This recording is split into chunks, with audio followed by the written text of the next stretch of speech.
So hello friends, excellent online tutorials में आप सभी का हार्दिक स्वागत है। मेरा नाम है अमन कुमार और इस वीडियो में हम लोग सर्कल ज्योमेट्री का चैप्टर 3 सर्कल डिस्कस करने वाले हैं। सो चलिए गाइज, बिना किसी रिकॉर्ड के हम लोग स्टार्ट करते हैं। तो गाइज, हमने आपको पिछली वीडियो में बताया था जनरल इक्वेशन ऑफ कोनिक क्या होता है, ax² plus by² plus 2hxy plus 2gx plus 2fy plus c = 0। So guys, ये जो है जनरल इक्वेशन ऑफ कोनिक है। हमने गाइज आपको यहाँ पे बताया था सर्कल के लिए क्या कंडीशन होता है। यहाँ पर गाइज ये जो एच है यह क्या होना चाहिए, 0। और गाइज यह कोएफिशिएंट ऑफ x² जो है वह कोएफिशिएंट ऑफ y² के बराबर होना चाहिए, तभी गाइज यह सर्कल का इक्वेशन हो पाएगा। सो गाइज यहाँ पे कोएफिशिएंट ऑफ x² जो है वह कोएफिशिएंट ऑफ y² के बराबर हो जाएगा। यहाँ से गाइज हमारा सर्कल का जनरल फॉर्म क्या हो जाएगा, x² plus y² plus 2gx plus 2fy plus c = 0। जहाँ पर कि गाइज हमारा g और f जो है या सेंटर्स का कोऑर्डिनेट है, मतलब गाइज हमारा सेंटर का कोऑर्डिनेट क्या हो जाएगा, -g एंड -f। हम बात करते हैं गाइज, यदि सर्कल का इक्वेशन इस प्रकार से दिया रहे, सो गाइज हम लोग रेडियस आसानी से निकाल लेंगे √g² प्लस f² - c इस फॉर्मूला से, जहाँ पर कि गाइज c जो है यह एक कांस्टेंट है। अब बात करते हैं पॉइंट नंबर 2 की। सो गाइज हमारा जो पॉइंट नंबर 2 है वह है variable centres. So guys variable centre से हम लोग डिस्कस करेंगे, यदि सर्कल का जो सेंटर है वह वेरी करे उस केस में हमारा इक्वेशन क्या होगा। मान लीजिए गाइज पहला जो केस है, यदि हमारा सर्कल का सेंटर का कोई पॉइंट h, k पर रहे, उस केस में गाइज हमारा सर्कल का इक्वेशन हो जाएगा x - h का whole square plus y - k का होल स्क्वायर = r², जहाँ पर कि गाइज r जो है यह रेडियस है।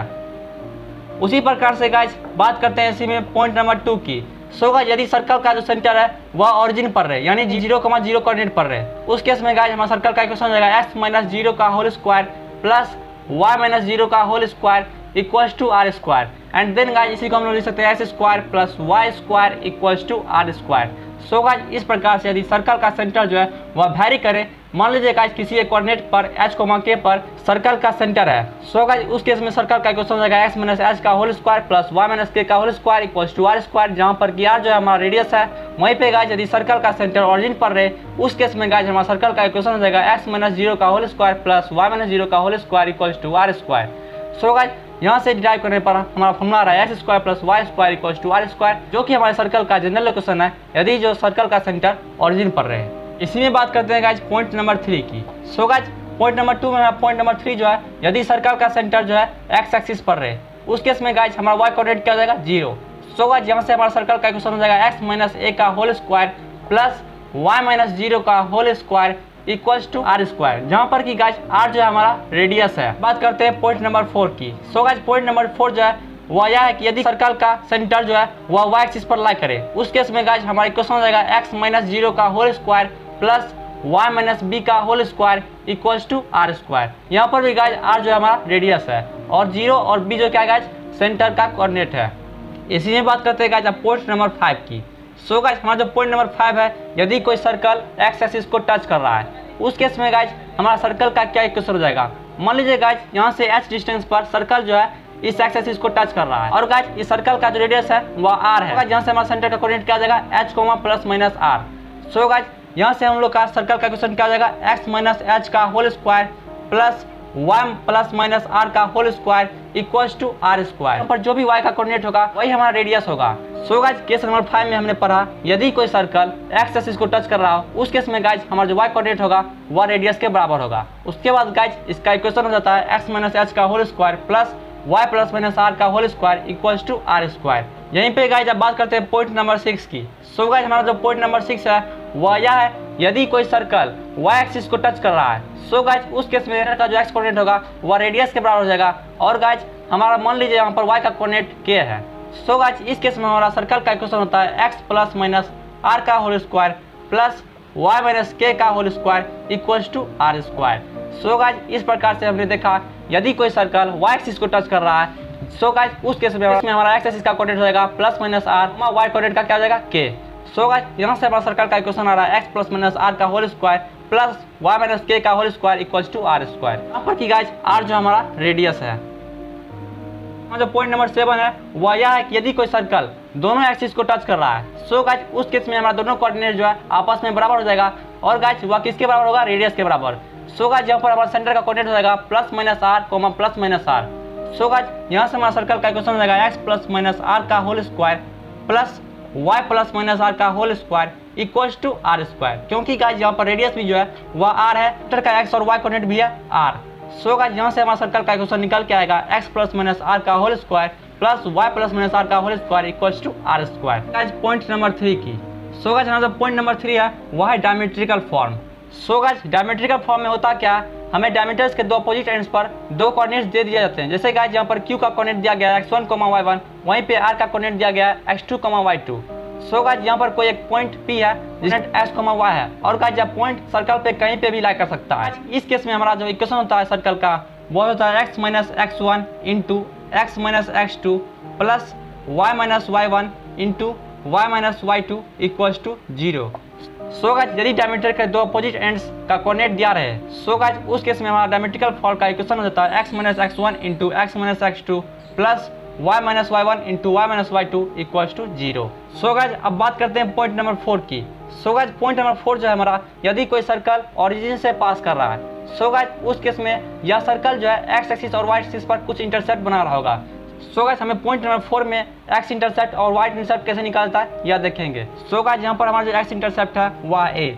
सो गाइज इस केस में हम लोग एक्स इंटरसेप्ट निकालेंगे फॉर्मूला से 2 रूट जी स्क्वायर माइनस सी, जहाँ पर कि गाइज जी जो है हमारा सेंटर का एक्स कोऑर्डिनेट है। वहीं पे गाइज बात आती है वाई इंटरसेप्ट की। सो गाइज वाई इंटरसेप्ट के लिए फॉर्मूला होता है 2 रूट एफ स्क्वायर माइनस सी, और गाइज यहाँ पर एफ जो है सेंटर का वाई कोऑर्डिनेट है। बात करते हैं गाइज पॉइंट नंबर 5 की। हमारा जो पॉइंट नंबर 5 है उसमें हमें कंडीशंस को अप्लाई करना है। हमें कंडीशंस को अप्लाई करना है। मान लीजिए गाइज सर्कल में कोई पॉइंट दिया गया है। सो गाइज उस पॉइंट के हिसाब से है वह पॉइंट जो है सर्कल के अंदर लाई कर रहा है कि बाहर लाई कर रहा है, और सर्कल का सेंटर जो है वह सी है। और गाइज यहाँ पर एक पॉइंट पी जो है वह सर्कल के अंदर दिया गया है। कैसे पता करेंगे यह पॉइंट पी जो है यह सर्कल के अंदर है। मान लीजिए गाइज यह पॉइंट पी जो है इसका कोऑर्डिनेट दिया गया है x1, y1। सो गाइज हमारा जो सर्कल का जनरल इक्वेशन है वह है x square plus y square plus 2gx plus 2fy plus c equals to 0। तो गाइज सिंपली हमें यहाँ पर x और y की जगह पर x1 और y1 को पुट कर देना है। सो गाइज जब हम लोग x1 और y1 को पुट करेंगे तब हमारा इक्वेशन क्या हो जाएगा, x1 square plus y1 square plus 2gx1 plus 2fy1 plus c is less than 0। Guys point जो है वह सर्कल के अंदर लाई करेगा। उस केस में गाइज इस पॉइंट को इस सर्कल में पुट करने पर हमारा जो वैल्यू आएगा वह 0 से छोटा आएगा। वहीं पे बात करते हैं गाइज यदि यह पॉइंट सर्कल के बाहर कुछ यहाँ पे लाई कर रहा है, इस पॉइंट का कोऑर्डिनेट दिया गया है x1, y1। सो गाइज इस केस में हम लोग कैसे पता लगाएंगे कि यह पॉइंट जो है सर्कल के बाहर लाई कर रहा है। सिंपली गाइज आपको फिर से यह पॉइंट इस सर्कल के इक्वेशन में पुट कर देना है कुछ इस प्रकार से, x1 का स्क्वायर प्लस y1 का square plus 2gx1 plus 2fy1 plus c greater than 0।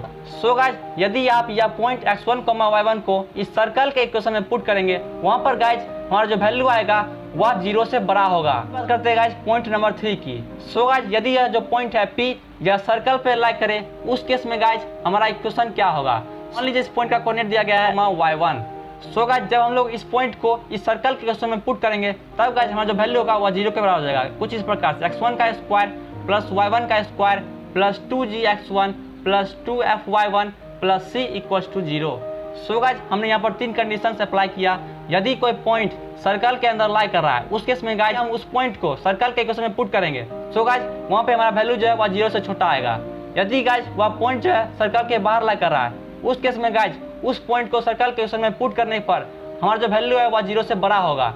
यदि गाइज कोई पॉइंट जो है वह सर्कल पे लाई कर रहा है, उस केस में गाइज पॉइंट को सर्कल के इक्वेशन में पुट करने पर हमारा जो वैल्यू आएगा वह 0 के बराबर होगा। आज वीडियो ज़्यादा लंबा ना हो इसलिए हम लोग आज यहीं तक डिस्कस करेंगे। नेक्स्ट वीडियो में हम लोग आगे की ओर प्रोसीड करेंगे। सो है गाइज इसी तरह आप एक्सीलेंट ऑनलाइन ट्यूटोरियल्स में बने रहें। यदि हमारा वीडियो पसंद आया हो तो लाइक करें, चैनल को सब्सक्राइब करें और इसे अपने दोस्तों भी शेयर करें ताकि उन्हें भी बेनिफिट्स मिल सके। सो है गाइज हम लोग कोऑर्डिनेट ज्योमेट्री को पूरा कवर अप कर रहे हैं। यदि गाइज आप पिछला वीडियो नहीं देख पा रहे हैं, डिस्क्रिप्शन में दे दिया गया है, एक बार जाकर के जरूर देखें। यदि हमारा पढ़ने का तरीका अच्छा लगता हो तो सब्सक्राइब करें, क्योंकि गाइज इससे हमारा कॉन्फिडेंस जो है वह बढ़ता है। हम लोग इतनी मेहनत करके यहाँ पर वीडियो ला पा रहे हैं। सो है गाइज इसी तरह आप एक्सीलेंट ऑनलाइन ट्यूटोरियल्स बने रहे। गाइज आज के लिए बस इतना ही, मिलता हूँ अगले ट्यूटोरियल में।